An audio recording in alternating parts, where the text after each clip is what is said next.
What is the state of play with the EFF in 2024? Okay, now there I disagree with many of the analysts in that I'm quite bearish on the EFF. In other words, I don't think they will do much better than what they have done. Yes. For two reasons. I think that that their messaging, they put themselves forward as a revolutionary party. Okay, so let's just imagine that what they see is that South Africa could be in revolution. You live in South Africa. Do you feel like we're in revolution? Do you feel as you drive your car that people could jump out with guns? I challenge this idea. I do understand that people are unhappy with their lot. That's cool. But that's a long way from revolution. Yes. Nobody, South Africa has generally been a more peaceful country than it deserved to be. I grew up in the height of apartheid. And it would be easy. You could find much film of smoke billowing from buildings and this and that, and policemen behaving badly and people planting bombs and things like that.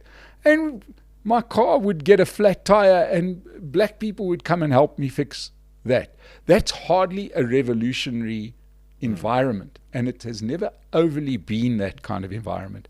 And I don't think that South Africa is a very militant place. Yes. It's not, Zimbabwe just over the river was always quite militant. South Africa never really been quite militant. Let's look at those riots in July 21. If that's the best you're going to throw at a proper sort of riot, really? So I don't see this sort of people wanting to revolt. Then I also think that they've got the reading very wrong. It's to my mind the most old-fashioned party, by a million miles, right? You want to tell any young person, really, progress means you've got to wear this uniform. And progress means suspend your thoughts, I'll decide for you. And you can't own anything, I'll tell you what to do, and government lives in Pretoria, and Pretoria will do what's right for you. It's very old-fashioned. It was old-fashioned back in the 70s, and it hasn't worn well. You look at China struggling to hold that kind of like old-fashioned top-down approach. I don't think that the EFF's messaging is great. I do think that their perennial protest, has some relevance and some sex appeal. But I don't think that's a policy. I think that people understand that being angry doesn't build you a house, doesn't fix a pothole.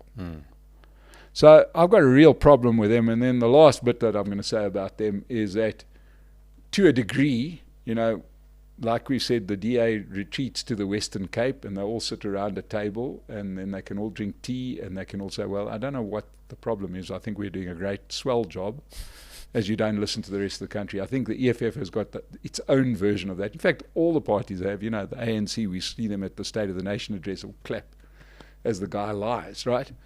Everybody does a version of that. And I think the EFF's version of it is they get into a room where the few people that do want to wear a uniform, they do want to be angry, show everyone how angry they are, and they think, geez, guys, this is great.